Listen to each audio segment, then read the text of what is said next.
Hey, everybody. Today we are going to talk about reliability and validity. And this is one of those topics where we could go way deep down the rabbit hole. And I kind of would like to do that a little bit more. However, for the sake of time, I'm going to try not to. And that's kind of contradictory. When we've been going through the previous stats stuff, we've been skimming the surface by saying, what do we need to make good clinical decisions?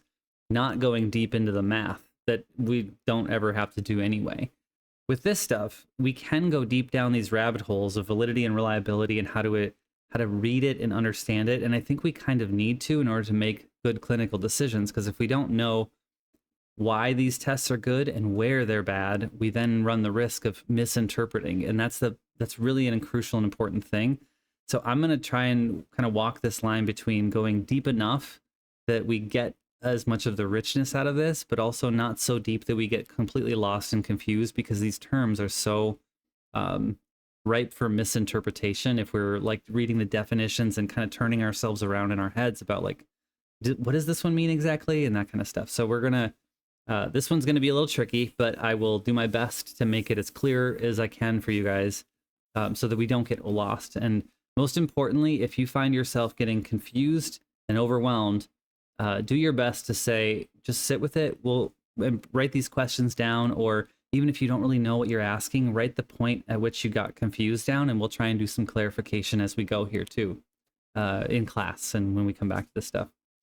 So let's jump in. At its very foundation, what we're talking about with validity and reliability are we measuring what we're actually intending to measure, and are we getting consistent results? If you think about those two things, measuring what we're trying to measure and getting consistent results, that's the foundation of this. The tricky part is how deep we go to understanding these concepts, and which ways in which, let's try that again, and the ways in which we there could be potential threats to reliability or validity. And so that term threats means, how could we possibly be getting this wrong? Now we all have, I imagine most of us have some sense of like, these tests can't be perfect. And even though we went through some of the math and we talked about the results just briefly, and then I'm recording this before the Monday class, so by the time you're watching this, you will have already had class probably. So even though we did some of this in class, there's still part of us that says, why does it feel like this could be wrong? And there's a bunch of ways in which clients and us say these tests are probably not perfect, but the question is, how are they not perfect? Because if a client says, well, I could have done better, but I had a headache the day I took that test, or this doesn't fully represent my culture, and so it's not really accurate, and we have to be able to say, yes, you're right, or actually that's not how these tests work. And so that's kind of what we're going to try and pull out of this stuff here. So it's really going to be important, because I feel like there's so much that I want to talk about and so many different contextual examples, that it's important that you write down some of your questions and some of your impressions coming in, or your preconceived notions, biases, whatever you want to call them, about this stuff, so we can kind of kick the tires a little bit on these and figure out what makes sense for you and what reservations you have, and then we can discuss those in class. So feel free to write those down as they pop up, and then ask them when we get to class and we open up a conversation about this stuff. Okay, so I'm going to read this quote, comes right out of the book. As a counselor using assessment, you must be able to evaluate the argument for validity and reliability by a test developer or researcher and determine if it is sound. And that is true. However, as I've said, we don't need to be experts in statistics, but this is why we have statistics and this kind of information in a school, is because we want to be able to use the science, and we want to be able to use our value systems and all that stuff. But we got to know when we're potentially coming in with biases, or where we're getting things wrong. And so scientifically, this is the core of what we're trying to get at today. So here's a few different kind of random points, I guess you could say, that I pulled out of the textbook that I thought were helpful and important to discuss. First of all, validity refers to the appropriateness of the use and interpretation of test results. Valid results are true results. Now, one of the things we sometimes hear is that's not valid. And we talk about validity in terms of truth, and like that is true, but there's also a sense in which valid is it's not always here I am twisting myself around in my head trying to find the right words for these things. When we're talking about the truth of results, sometimes we use the word colloquially to say these things are true. But as we'll see when we get to reliability, 100% truth is not what we're always going for. The second bullet point here is validity is a matter of degree. I'm going to get out of the way just a little bit. It's never valid or not valid, but by some amount. And that amount is what really matters and the important part here. Whenever you guys ask questions and you want like a black and white straight answer, and we're like, well, it depends. And, you got to take into consideration the context. That's always true. And simplifying it to say yes or no is okay, because that's what we do when we don't have the capacity to hold in our mind the complexity of the situation. However, what we are trying to do here, and probably always in these programs, is we want to be able to make the translation from our really complicated graduate degree understanding of these things to simple terms that people can understand. So we want to simplify into easy black and white terms sometimes, but we also need to know when that is not helpful for somebody, and when we need to ask them, just like I'm asking you, to hold complicated information, potentially contradictory information in our heads, and be okay with the ambiguity. I know that's a hard thing, but these are matters of degree, and you're not going to get a lot of solid answers. When I say we're going to go down the rabbit hole with this stuff, part of what the rabbit hole means is it's not just this like pedantic, mundane conversation about things that don't matter. It means how deep can we go without feeling panicked that we're not close to the surface of easy answers. In other words, I'm trying to use analogies here. Maybe I'm mixing them too much. But in other words, how much can we say, well, this answer, we can rely on it this much, but it's also missing this important thing. And we don't want to throw all the baby out with the bathwater, to use that analogy again. We don't want to get rid of what it does tell us, but we want to also be a little bit cautious about how much confidence we're giving in this result or answer, okay? I know this is vague and abstract, but we'll try and put some concrete examples to it in class, and these are where your questions will come in.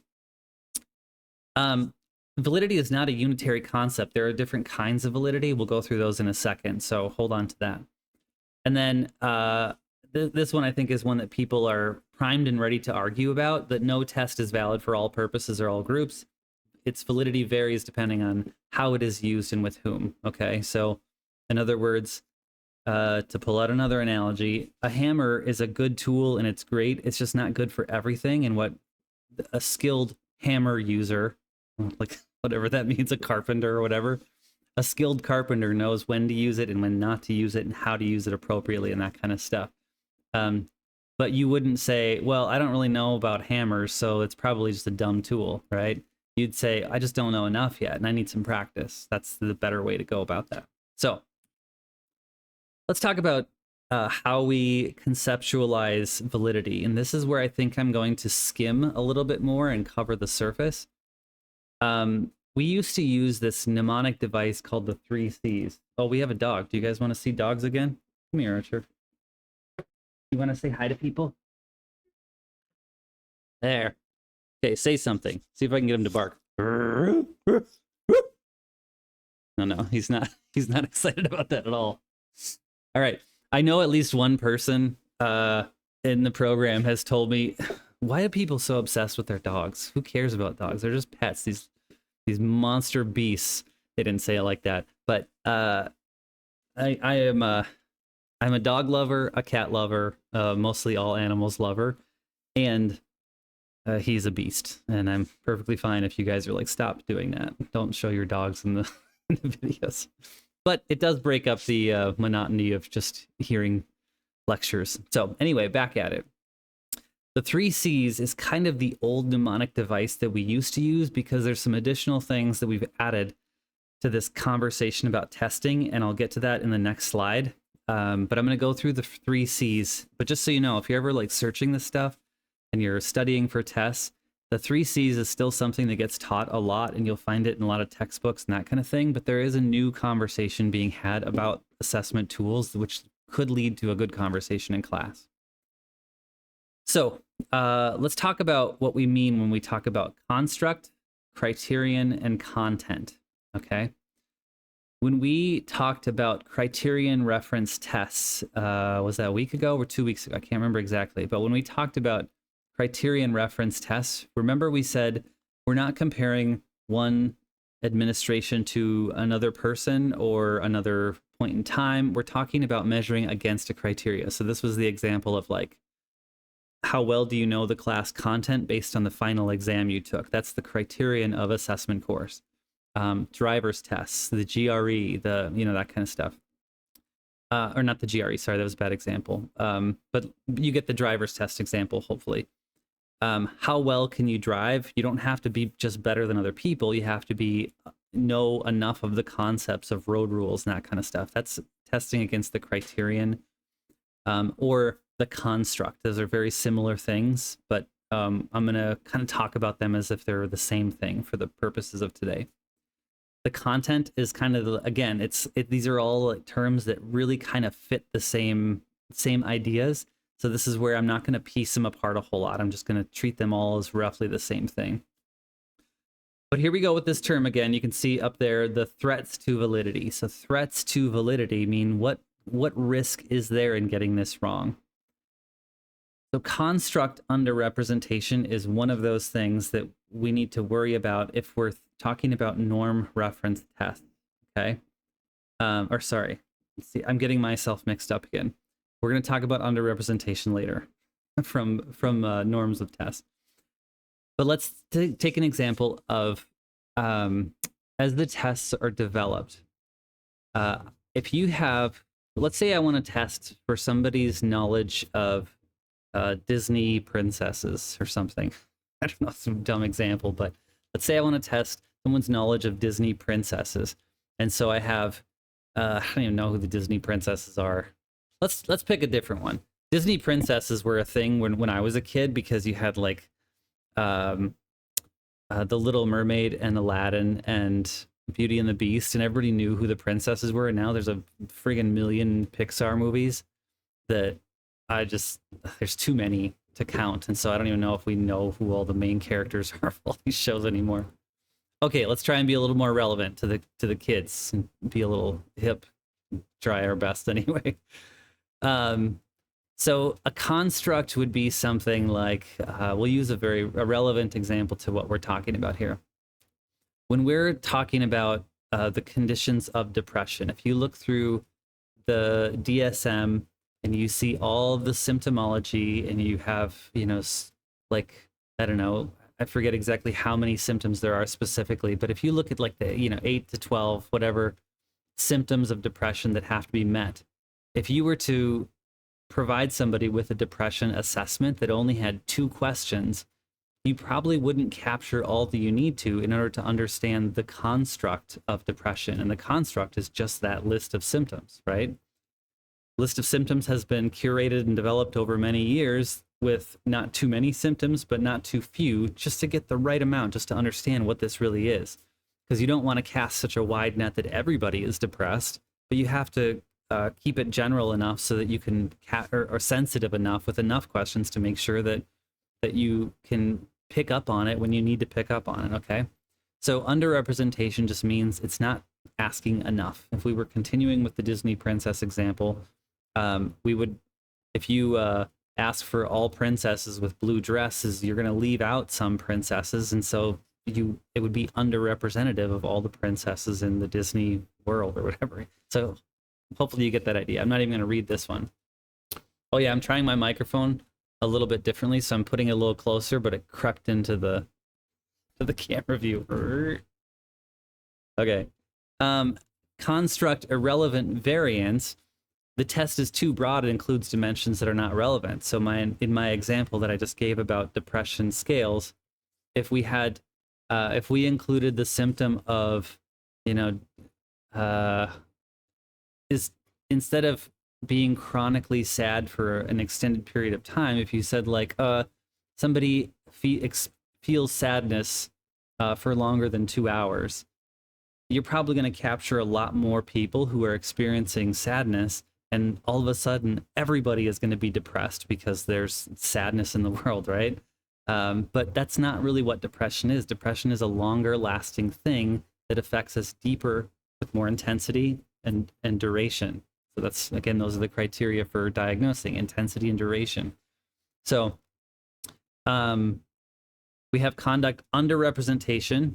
We have basically irrelevant variance, which is overrepresentation, okay? Then we have the relationship between the test content and the construct being measured. And this gets really in the weeds here, but we'll just use, well, I'm not going to read that example, actually. Think of it this way. I'll just give you a really simple example. If I have questions on the test that are just completely irrelevant, well, let's just call it irrelevance for the sake of simplicity. If the test content doesn't match what we're trying to understand, it's not underrepresentation or overrepresentation. It's just completely not there. It just doesn't make any sense. We wouldn't ask a question if we're taking a final exam in this class about assessment. We wouldn't start asking about, oh, I don't know, something that you'd pick up in a different class. I'm blanking on a good example right now, but it wouldn't be testing the right kind of things, okay? So the test content has to match. This seems like a really simple thing and a really obvious kind of thing, but you'd be surprised when tests are being developed of how many sneaky little things come in that we think, oh yeah, that matters. And then you realize, like, oh boy, that really doesn't matter. That's not part of this. The reason we have math and statistics and these scientific processes and peer review processes and all these really complicated scientific parts that go into test development and to diagnosis is because our anecdotal and experiential understanding of things is incredibly fallible, okay? I'm going to say that again because it's important, and it's also not something we like to hear. Our ability to judge other people, we have to be able to rely on it. We have to trust it, but it is not 100% trustworthy. You know, those people who are stubborn about, I'm right, and I know I'm right, and here's all the reasons why, and you're like, but you're not, though. You know what I mean? Is that we're built to have confidence in our understanding of things because that's how we survive. We have to make decisions and we have to act on things, but we also have to reserve our judgment and understanding when we don't really know. And so that's why I say at the very beginning, we have to be able to hold complicated things in our mind without certainty, and why we ask in interviews for all new students, how do you tolerate ambiguity? Because when we're talking about these kinds of things, we have to be able to say, I thought that this was an important part of this test or an important part of this person's condition, or I thought this was part of their diagnosis, but it turns out it's not, even though I feel really strongly about it being important, but it's not. And I just need to be able to accept logical results that way. Okay, so we're talking a little bit here about how we manage our emotional reaction to things and our logical reaction to things. Some of us need to be less emotionally reactive. Some of us need to be more emotionally active. Some of us need to understand more logic and rationality. And some of us need to tone it down and say, that's not all important here. So that's kind of getting down a rabbit hole. But so overrepresentation of the construct, underrepresentation of the construct, or just irrelevant things. That's what we're talking about here. Now the last, is it the last? No.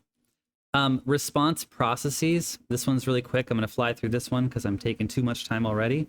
But response processes, if I'm trying to understand someone's verbal fluency, like how well they speak, and I'm giving them a written test, I'm not really testing verbal fluency. If I'm trying to understand somebody's ability to perform counseling, and all I'm giving you is multiple choice tests that regurgitate information cognitively, I'm not really asking about how your nervous system responds to other people. That's why it's one of my kind of pet peeves is that if people pass the NCE or one of the other tests, you can take a multiple choice test if you're intelligent enough and pass it, but that doesn't mean you have the disposition or the nervous system that can remain calm in the presence of other people's freakouts and be responsive to that and help co-regulate with people. So there's a performative aspect to this work, and there's a cognitive aspect to this work, But the response process of how do you know if somebody's a good counselor, just doing multiple choice tests don't capture all of the things you need to know, because the process of assessment is not correct. It's not working, doing what it's supposed to be doing. So there's a validity argument here to be made for how counseling, how we train counselors and how you guys are assessing and evaluating and that kind of stuff. I would love to have a conversation about that and go on longer, because it's not just how we evaluate you, but how invested you are in being vulnerable with us, so we know where the pain points are, where you're triggered, where your biases are. And plenty of people go through programs like this and they put on a mask and they say, I'm going to look really smart, I'm going to be professional, I'm protecting my ego, I'm not going to open up and be vulnerable about this. And then we don't really fully get to know you. So like in classes like this, when I don't really get to know people, either the way you talk in class or the way you write on papers, and I just don't get enough of a sense of who you are, it's really hard to evaluate you. And it's a threat to validity, because I'm not really able to assess you in a way that knows what I'm assessing for. You know what I mean? If I'm assessing for counseling potential and I just don't see enough, I'm not really doing a very good job of assessing for counseling potential. So that's why it's important that there's in the therapeutic process as well as the educational process, there's a back and forth between us. And if I'm not getting enough from you, I have to be okay saying I'm not confident in my evaluation of you. And that's a way that either I need to change the process or we need to ask you to show up a little bit more or in a different way or something. But that's a whole nother conversation. Okay, internal structure. This is relevant mostly for more complicated tests. The ones we've talked about, like the PHQ and the GAD-7 so far, you could move the questions around a whole bunch and it wouldn't really matter. However, there are some that really do matter. If you have a 200 question test and you ask all the questions about assessment at the very beginning, by the end of that test, you're probably going to be fatigued and you're going to have a harder time with, let's say, questions about clinical diagnosis or questions about lifespan development or whatever the other concepts are. So understanding things like fatigue over the test-taking process, the internal structure of where and how those questions are asked is kind of important, okay? There's a lot more to be said about that in terms of validity, which we'll talk about a little bit later. Actually, I'll give you one example right now. One of the things we can do with more complicated tests, like the MMPI, which is a level C test, which we won't practice in here, or even intelligence tests, is some intelligence tests. We can ask people questions multiple times and in slightly different ways to try and see how they respond to that same construct or the concepts in them. In other words, just for example, if I asked you a question of like, are you happy today? And then a few questions later, I said, are you feeling glad today? It's a different word and we interpret it different ways, but what we're really trying to do is see if you provide consistent results over the administration of that test. In other words, if you say yes to the first question and no to the second one, we might have questions about whether that's actually true or not. And that's going to help us validate the test or potentially invalidate it in this example. So if you've ever taken a test and you're like, why do they keep asking the same questions? Seems like do the same ones over and over again. It's because we need to make sure that you're providing the most authentic answers as possible. Okay, and there's, it's not just, early in the test for test fatigue or late. It's not just asking the same question multiple times. There are other ways in which these are very intentionally crafted and curated to be as useful as possible. Relations to other variables. Number 2. Let's see, how do I want to talk about this one? If I used to do this assignment where we looked at the reliability and validity. In fact, we might even do this one in here. I can't remember if I included it in this class or not. I think I moved it away, but we look at the reliability and the validity of both the GAD-7 and the PHQ. And although these have high validity scores and high reliability scores, they also share variables with the other diagnoses. So it's a little tricky, but and I'm not going to pull out the correct numbers at the moment, but there's something like 50% variability between these two tests. In other words, the symptoms are similar enough in 50% of the cases. So if you have This is why it gets tricky, because people with depression often have anxiety of one kind or the other, or they look like each other depending on the circumstances. That's because there are some in the diagnosis of depression, people can look demotivated and look like it's not anhedonia, like I'm not feeling things, but it's just like I just don't, I'm not able to function and do the same things because I'm not motivated to do them. And with anxiety, there's a similar sense of like non-functioning or non-motivation. Sometimes it looks like extreme motivation because I'm so angry that it gives me the fire to do all these things and to, go out and take action. But other times it's like my nervous system is just kind of in shutdown and I can't perform the things I'm supposed to, like a test anxiety. So there's some crossover in these things looking a certain way or showing up in people a certain way. And that's what we mean when we say relationship to other variables. It's like we're trying to measure depression, but we're also picking up on at least half of what anxiety is as well. And so that's why we say we have to have a test robust enough to capture just depression, because if it was too small, or too limited, we'd pick up on anxiety when we're really trying to pick up on depression. Okay. So I can show you more about what that means, but we'll just leave that one as it is for now. This is actually, I don't know if this is just me, but in my social media feeds, I'm getting a lot of stuff about these kind of questions because of arguments over, is the Department of Health testing adequately? So you get influencers are creating videos about like, well, the HHS doesn't know about nutrition or health or whatever, because here's an example of a study, or no, this is exactly what they are using. Here's an example of a study and why they're making good decisions. And like, I'm just hearing more about this stuff, but not hearing people talk about exactly why, because this is a little complicated. But these things are in our conversations these days in a really interesting way, I think. Okay. The last thing that I'll tell you about is not part of the traditional way we talk about this, but this is a new conversation. So let me give you just a little brief context. We've, I think I mentioned this earlier on, but back in like from the 1800s to 1960s, 70s, there was a very heavy reliance on tests and the developments of tests and science and the scientific process. And we're moving away from that somewhat, for better or for worse. It's part of the conversation we could have, but we've moved away from that to more experiential understanding of people, sort of humanitarian kind of thing, not humanitarian, humanism, ways of understanding people and relating. And I actually really appreciate that change, but I also see us moving away from scientific foundations, which is also problematic. The reason I bring that up is because one of the things that we've been having more conversations about is the consequences of testing.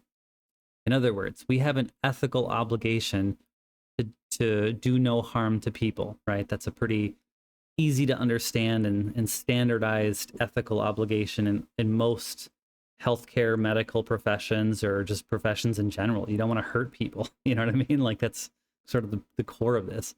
Beneficence is a value in many different professions. However, if you are testing somebody and in the process of testing, you're giving them a label, or the results are picking up on a potentially ethnic or racial bias, and you're actually withholding the potential for services, providing a stigmatizing label, or doing something like all those things, there's a new group of thought that says if we're doing that, then the test itself is threatening our ability to provide services that don't do harm to people. And so it's not doing what it's supposed to be doing. It might pick up on that information, but it's hurting people in the process. And it's picking up on the wrong kind of things that do damage. And so that's why it's validity. It's not doing what it's supposed to be doing, which is helping people. So as an argument of validity, this is one where I think there's a lot of discussion to be had potentially, because tests have consequences, just like therapy has risks.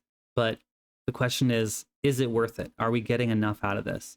Now, there's all kinds of examples throughout history that we've said, well, we need to do science on certain kinds of people. I'm just going to use a totally wild, inappropriate example. It's not inappropriate, it's just disgusting. But if anybody's ever read Jonathan Swift, I think he was an Irish author a long time ago, and he's best known for his work of satire. And he has this writing, it's like an essay called "The Modest Proposal," and he writes to the I think it's the English Parliament or something about a solution to the social problems of famine in Ireland around the potato famine times.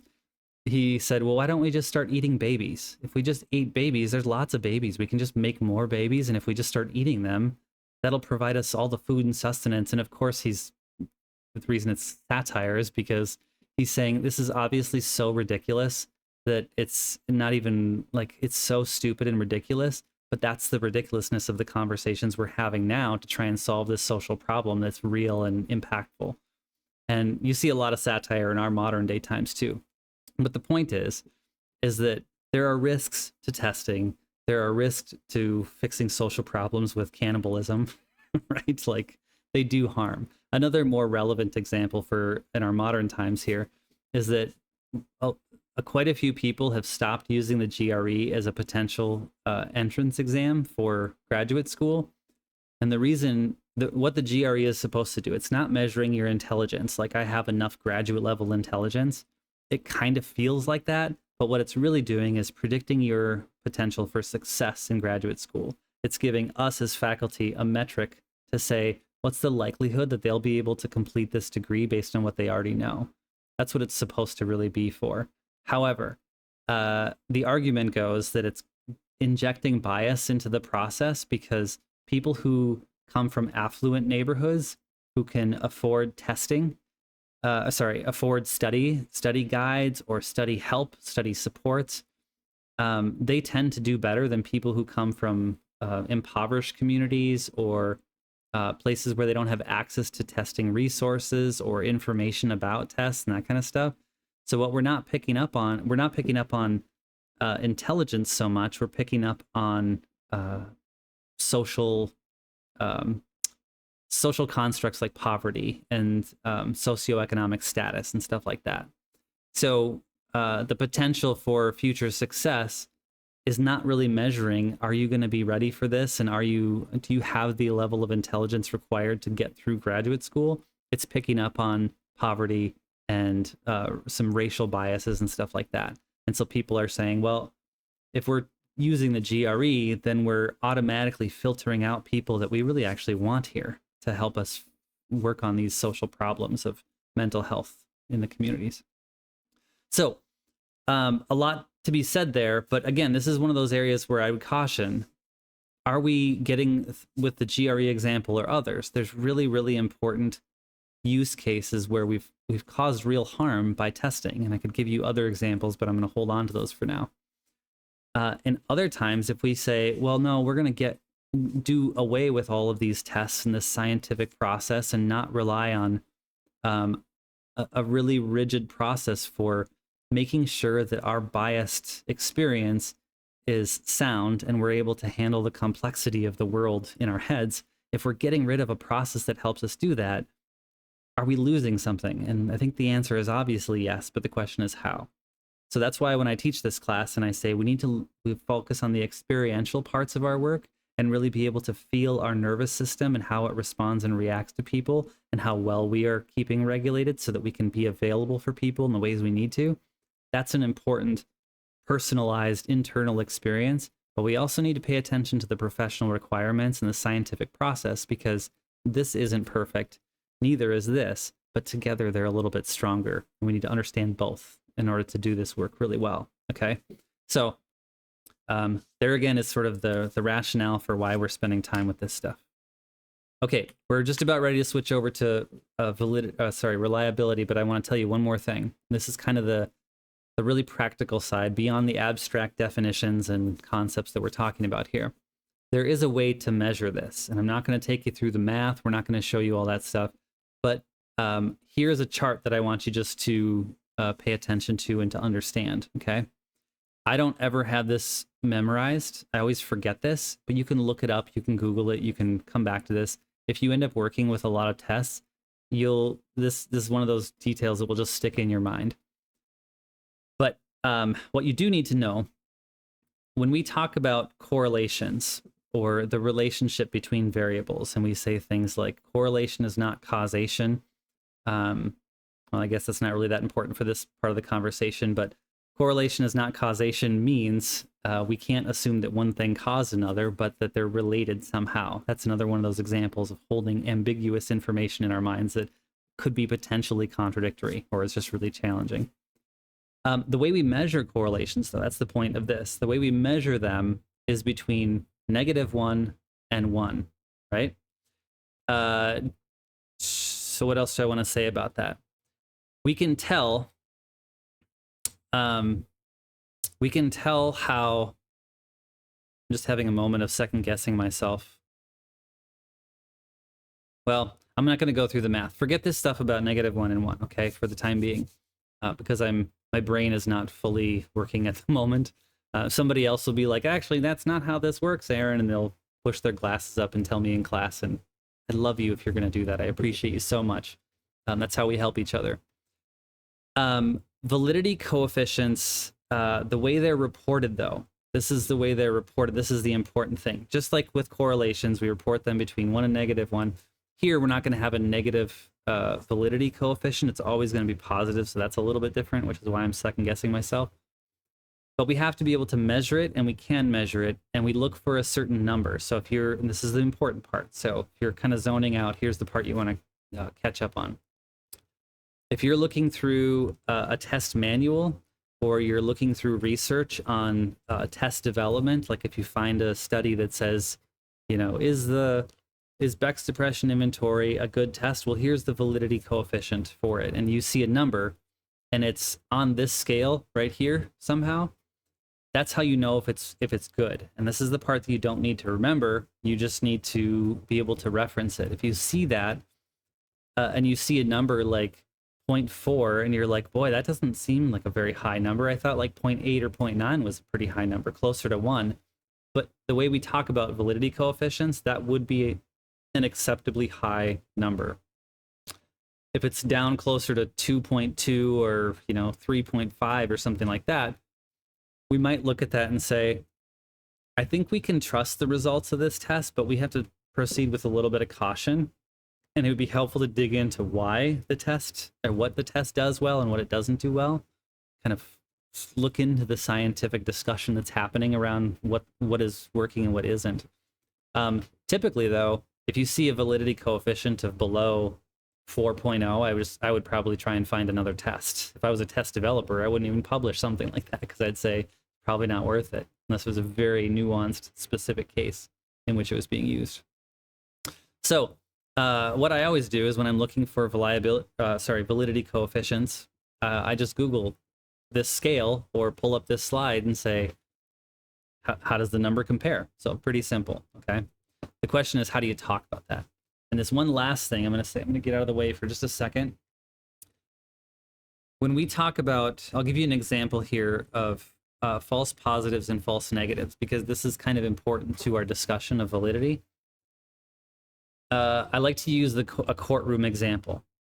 The way our court system works is that if somebody committed a crime, we want to make sure that they're prosecuted for it, and they're, I don't know if punished is the right word. That's a whole different conversation about what the purpose of it is. Punished, rehabilitated, whatever. But if they committed the crime, they need to be held accountable. Use that terminology. It's probably better. So that's what a true positive is. Person actually did the thing, and they're being held accountable, okay? The opposite of that is also good, is if somebody is innocent and they didn't commit the crime, then we don't want to hold them accountable for something they didn't do. So they need to be acquitted of any charges, right? So those are the two best scenarios. This also came up a lot during COVID when people were like, if the test has to be accurate, if you actually have COVID, it needs to tell you it does, and it can't miss it. If you don't have COVID, it needs to say you don't. And if it says you do, that's a bad deal, right? Like, you don't want that. So that was a big thing in the social conversation during COVID. The bad part of those is if somebody is guilty and they are let off and they didn't, they committed a murder or something, and then they're let go, that's a false negative. They should have, the test came back negative, not murderer, but they should have been accused of being guilty or whatever. And the flip side of that one is that somebody didn't do something, but they go to prison. That's a bad deal, right? They're innocent, but they do jail time because everybody thought they did it. So when we're talking about, is the test measuring what it's supposed to be measuring? The reason we have those numbers up there and how often they get them right relates to how often things are either true positives, true negatives, or if they're getting it wrong, how often do we miss these, miss the right interpretation or diagnosis, okay? So this kind of thing can be helpful when you talk to people, and I'll simplify it a whole bunch.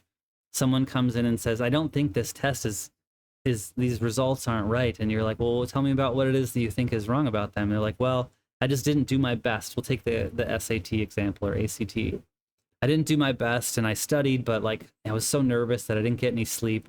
And so I'm really smart, but it just didn't capture it because, because of these extraneous variables.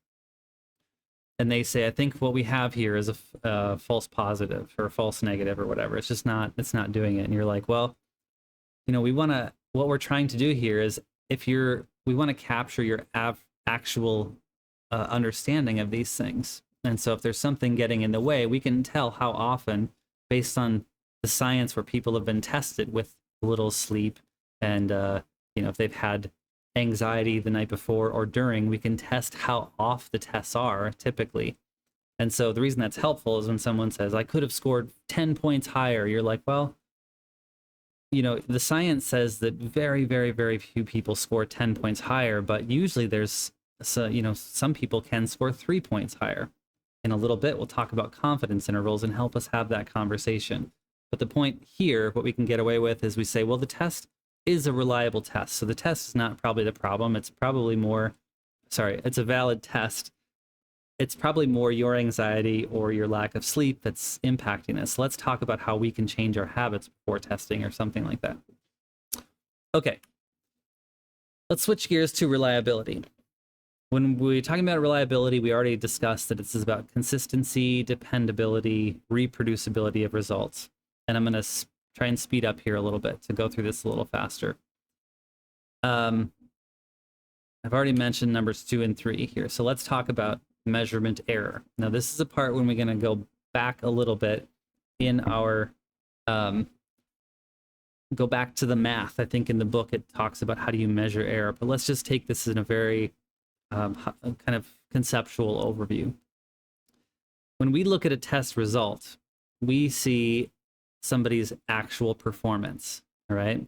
But let's use that ACT example again. Let's say somebody was anxious the night before or during the test, and they didn't get good sleep. And what we want to measure is, are they actually, or what is their actual intelligence or understanding or ability to be successful in college, or however you want to talk about what the ACT is for. We want to get it right, right? So there's what we see, and then there's the true score of what somebody actually would be able to perform. And the true score, what they actually could perform, plus some amount of error, how much this is getting it wrong, is what we actually see. So there's error embedded in the test. We just know because we've tested a whole bunch of people that some people are going to be anxious, some people are going to have car accidents, some people are going to misunderstand the questions. There's all kinds of reasons why it could be error in the system, and we can actually measure that stuff. If we learn more about the scientific process or the statistical process, we could understand that. So what we want to be able to do is, we don't need to be scientists here again and say, this is how you measure error. But when someone says, I think this test is wrong, we want to say, it is wrong. There is some amount of which it is wrong. However, what you really should have scored, the true score, and we know about how much it's probably wrong, gives us what we're actually seeing. So what we want to do then is give a window of time, a window of score that says, it's wrong, but your score is probably likely between this window and that window. In other words, that's what we're going to talk about with confidence intervals. So here again, there's in this slide, there's several different examples of that I'm not going to go through in detail, but there's different kinds of error. Time sampling error, the performance on a test can change over time. Just like even if you took the stats quiz right now, let's say you took the NCE test and then you quit school, you didn't learn anything new, and you just spent more time living life. Sometimes people tend to improve on certain tests, not because they got smarter or learned anything specific, but they just got better or potentially got worse. So things just change over time. Content sampling error, that feels a little bit like construct validity, which we talked about, but there's a different version in terms of consistency. Inter-rater differences. This is a really big, important one. And we talk about this one a lot when we're out in the field. We just don't use the scientific language a lot, which is I give somebody a test and then somebody else gives somebody a test because you go get a second opinion from a different therapist or different doctor or whatever, and they got different results or interpreted things differently. The inter-rater reliability would be low in that case because with the same information that you have, we both get different results. That's an inter-rater reliability issue. So we can discuss that one a little bit more of like, how do you do that? Well, how do you account for that or correct for that? Well, what we often do is we say, well, I know people who I think do good work, and I know people who think like me, and I know people who I can isolate or insulate myself from all the bad people around me, so I'll only go to them for information, which you have to be able to find people that you trust to do good work. But what happens sometimes is we insulate ourselves too much based on our values, and we don't work with people who have different political views or ideological views. And we assume that because they're different, they're not as skilled, they're not as good. And that's just a problem that we have to figure out as a community, right? So inter-rater differences are an important thing to understand here. Probably worth more conversation and discussion about that. But I'll hold off on that until we get to class and we can actually talk about those things. There are other sources, like a whole bunch of them. You see this list here. Quality of test items, test length. People just fade and get fatigued after a certain amount of time, and so you're not getting good results if people are just not able to concentrate long enough. Test taker variables, things we've already talked about. And then test administration. This is where standardized test administration can be really important, because if you're testing two people in two different ways, are you going to get reliable results over time or in between administrations? Probably not. So you have to control, like all scientific tests, you have to control the process. And so that's why we have this standardization process, why it's important. Okay. How many more slides have we got? We got a fair amount here, so I'm going to hustle. Reliability is always represented by a lowercase italicized r. So if you're ever looking through studies, I have an example on Canvas of a research study, and in the abstract, they show like the r equals something, and when you see that, that's just one of those details or facts that you just got to memorize. When you see that, it means reliability coefficients. Sometimes you'll see that in terms of correlations too, and this is the tricky part. And why do they use the same letter in the same way for two different things? But the context clues should give it away that we're talking about reliability. And most good writers will write, you know, the reliability coefficients are, and they'll say R equals whatever. There's usually, they usually estimate in one of four different kinds. So I just gave you a list of a bunch of different threats to reliability, or what did that say? Sources of reliability or measurement error. But you can think of it in these four terms. This will simplify just a little bit. There's either test retest, so you take the test twice and see how you do the second time and compare it to the first. So that's one way of assessing reliability. There's alternate forms. So I could show you, I'm blanking on the name of it now, but I can show you a test. I have examples of it where it has a blue form and a green form. If you've ever taken a test and the teacher has an A version and a B version so that people aren't cheating, that's a great way to stop people from cheating, or like to help prevent it, I guess. But it also is a way to say, let me see how one person does on two different versions of the same test. And if we're getting the same results, that means we have high reliability and we can trust the results. Internal consistency, that's a little bit related to where the test questions are. And like I gave an example of internal validity, but reliability means, are they answering the same on both questions within the same test? Okay, so here again, we're talking a little bit about validity and reliability in a similar way. and then inter-rater reliability, which we just discussed a little bit. Testing reliability is essentially comparing between two scores. That's why I said earlier this is sort of like correlation, but I didn't want to confuse you, which probably I did. I didn't want to confuse you, but we're talking about tests between two people, two time periods, two different versions of a test, and that's how we measure things, is comparison from one to the other. And you don't need to memorize the above information. What is mostly relevant to the tests that you will use, mostly what is relevant to the tests that you will use is this table here that we're talking about. So we'll look at the table in class, or you can go check it out yourself. I think with this stuff, the important thing to know is, sorry, skipping forward too much. The important thing to know is that I don't expect you guys to like memorize all this stuff. You probably want to study it well enough to pass the NCE, and you want to know it well enough to have conversations with people to like understand the concepts and discuss these things if it's important to your career and like how you're using these tests. For example, school counselors, you're going to see reports sent home to parents and kids, and sometimes you might have conversations about the test results, whether they're, academic performance or from the school psychologist or something like that. And so you may discuss these kind of results. Others of you, if you're doing outpatient therapy and you're not testing with complicated test forms, you may not need to have that conversation as much.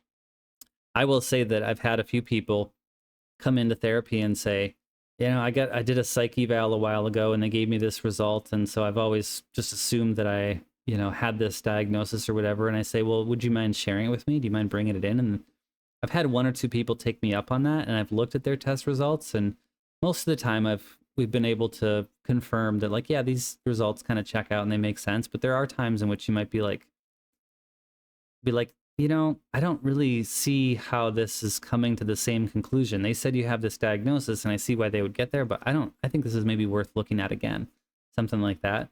So that does happen. It can happen.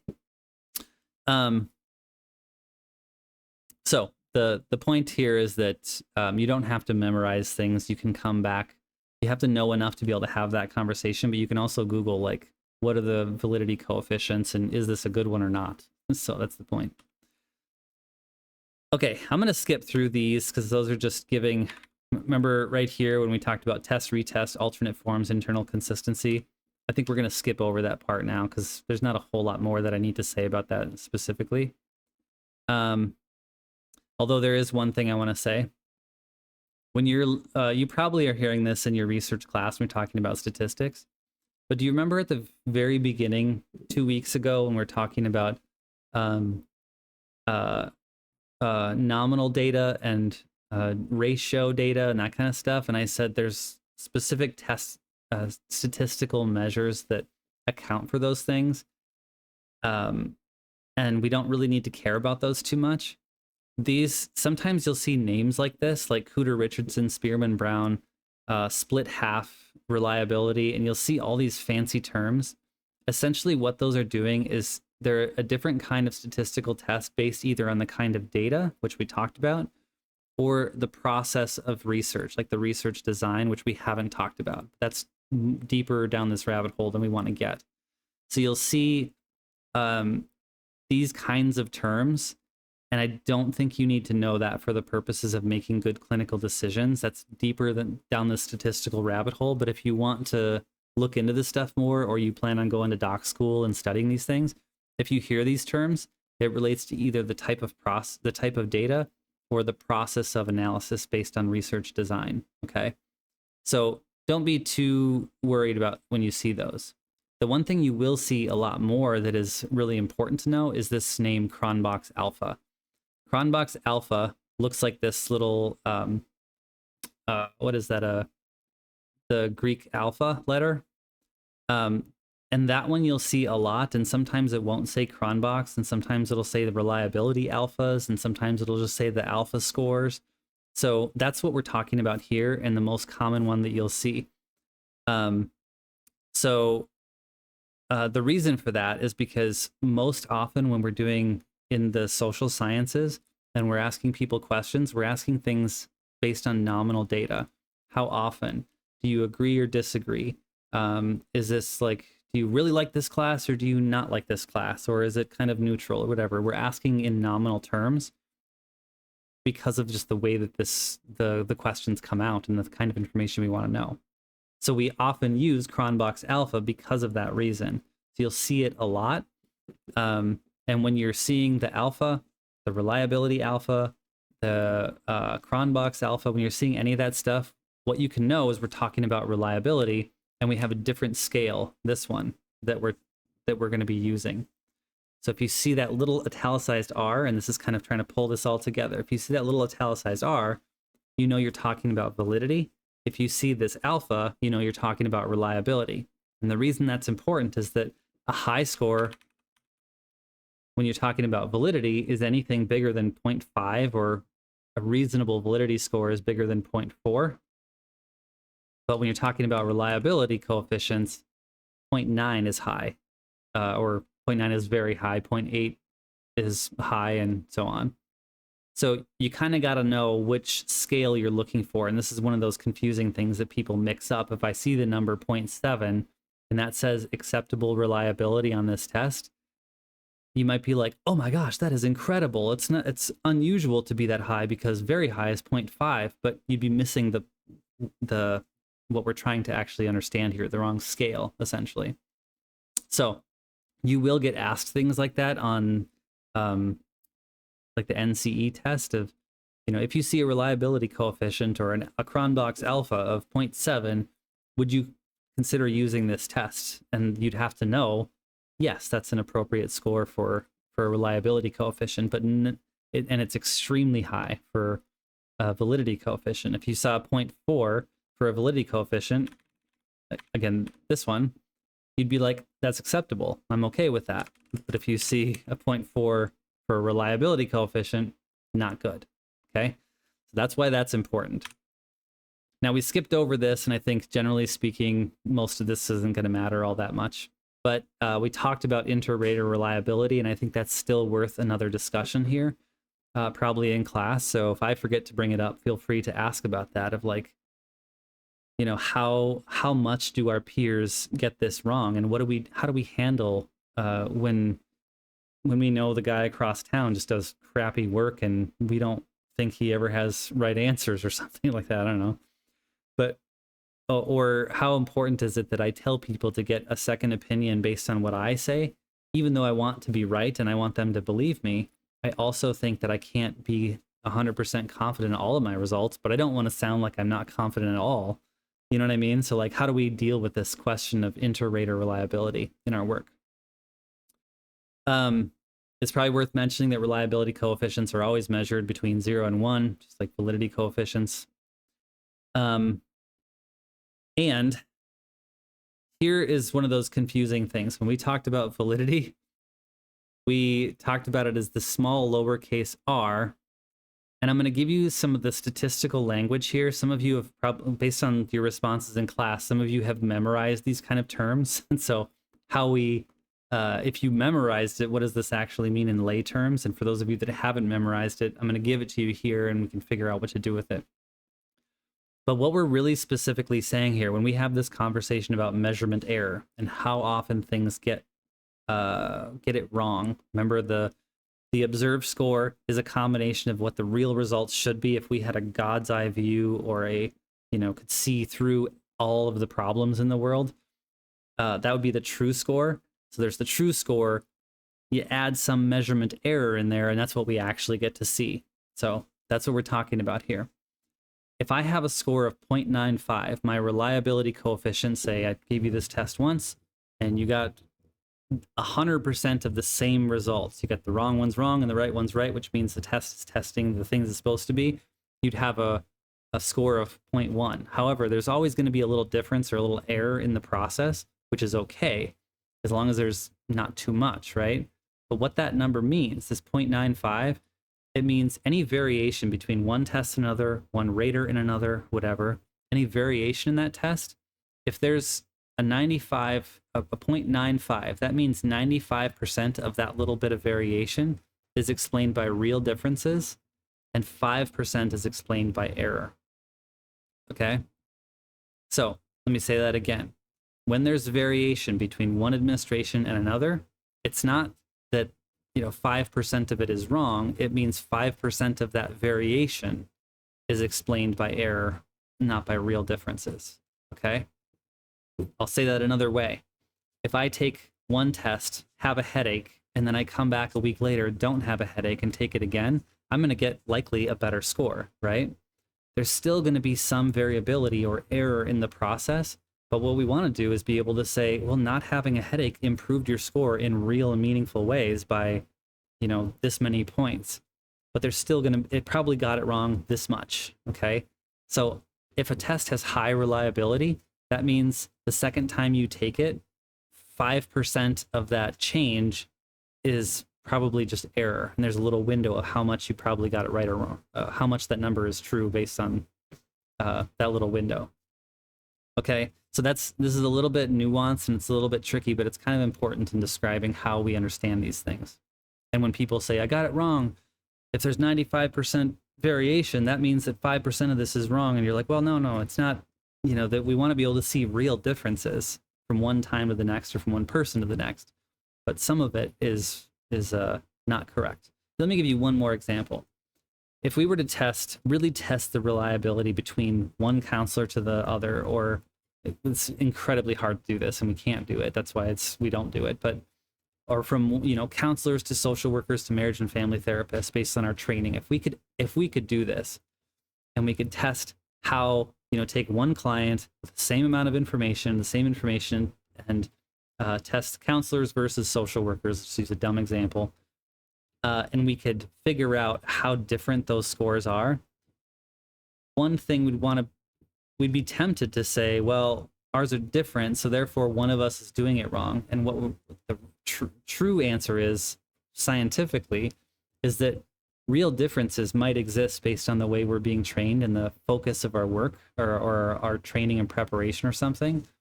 But there probably is some error in the process, and that's what we'd want to pick up on. And we want to know the real differences, but not just how much we're getting it wrong because of the math and that kind of stuff. So sometimes we look at error and we say, oh my gosh, this is a big deal. There's a big problem here. And other times we don't take into consideration the nuances of how we talk about it. So I know that one's a confusing one for a lot of people, but hopefully that makes at least a little bit of sense. Okay. This paragraph here is if you want to try out your understanding of reading science and research based on these things. There's an example. I'm sure I can give you some more examples too. And there's actually one on Canvas. This is a different one. This is a friend of mine who published this. I wouldn't say a friend. We're acquaintances. We went to school together. But she published this, and she is a phenomenal researcher and just a true scientist. You know what I mean? Also, I've never really watched her do counseling, but I would bet she's pretty good at this too. So she kind of holds both of those skill sets. But if you want to try and interpret the science based on this new stuff that you've learned, here's a link to that article. There's also another one on EMDR in Canvas, I believe, that you should be able to have access to.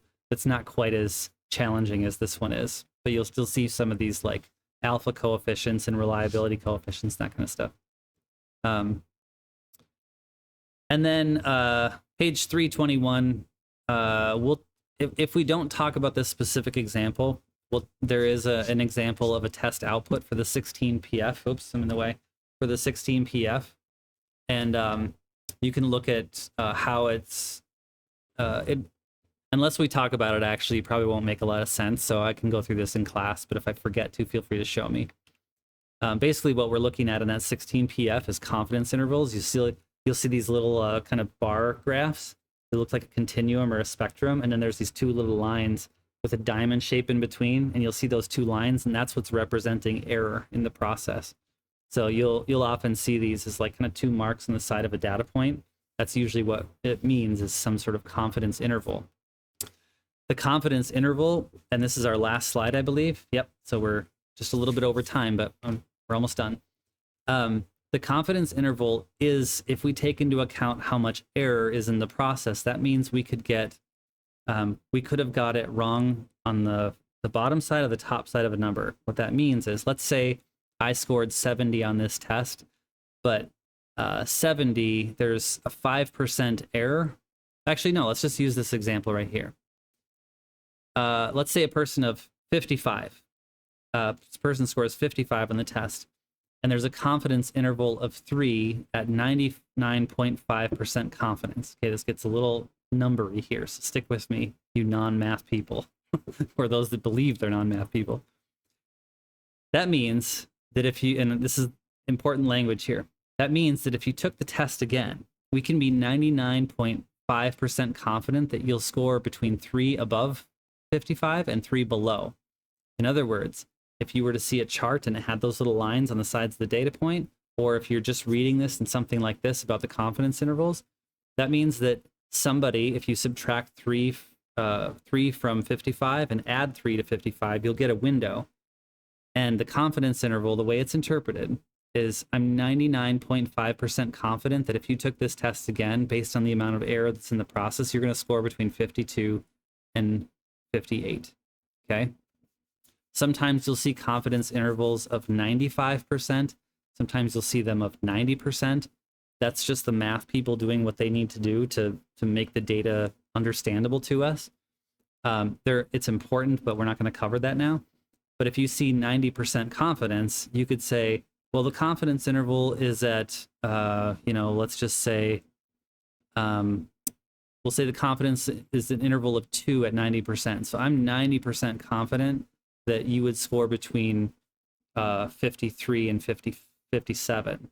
See how that works? So that's what those mean, and they're kind of important if you're going to have conversations like this. But for most of the time, if people aren't worried about taking it again and doing better and that kind of stuff, then you don't need to worry too much. These the place that I've seen these brought up the most are with performance kind of tests or achievement tests, and mostly in schools. So like if a parent says, no, I'm trying to get my kid to qualify for special supports because they're right on the edge of being able to qualify for special ed and some funding help and that kind of stuff. And so sometimes there's an incentive to want them to score lower. And sometimes you'll have people who want to get into a college and they have incentive to score higher. And they'll say, oh, no, I'm going to take it again. Just let me sign up next week and I'll take the test again. I didn't do good this time. And they'll give you a million excuses. And you'll say, well, if you take the test again, it's likely that you'll get up to a score of 58. But if you want to get a score of 70, chances are we're going to need to do some studying and to do some more intervention before we take it again, because it's not likely that you'll score that high the second time. So that's an example of when it can be helpful to understand these things to help planning for clinical decisions of, let's take it again right away. You probably could have done better. Let's do it. Or we have to wait and let's work on this a little bit more. In the case of funding, we might say, you can get a second opinion, you can test again, but the reliability using these tests is pretty high. So the reason sometimes psychologists use standardized tests for these things of like diagnosing learning disabilities is because you want to cut down on that inter-rater reliability problem by standardizing the process. So 2 different psychologists will use the same test and it improves the reliability, right? So when you're talking with a parent, you could say, if the test is doing what it's supposed to and both people are treating this ethically and doing the right things, then likely you won't score that much lower. And so we're probably not going to qualify. Or if you think, actually, I think there's a way that this is probably scored inappropriately, so it's worth getting a second opinion because I don't think this test is providing the results it should be based on the reliability that I see. So earlier I mentioned the blue test and the green test, and I was blanking on the name of it. That's what this is, the RAT5, WRAT, the Wide Range Achievement Test. In the 5th edition, there's an example output from one of the versions of that too. So, and then we'll look at the key math report on page 244. We'll do those in class and we'll talk about some of these things. All right, you guys, this went a little longer than they usually do, but I appreciate you sticking with me. If you are think you're ready to take the statistics quiz, go ahead and do that. If you want to wait till class, you'll still have a week after class to take that quiz. So if you want to talk about this stuff, you don't have to worry about the quiz right now and you can hold off on it. So thanks for sticking with me, and bring your questions to class and I will talk to you again soon. See ya.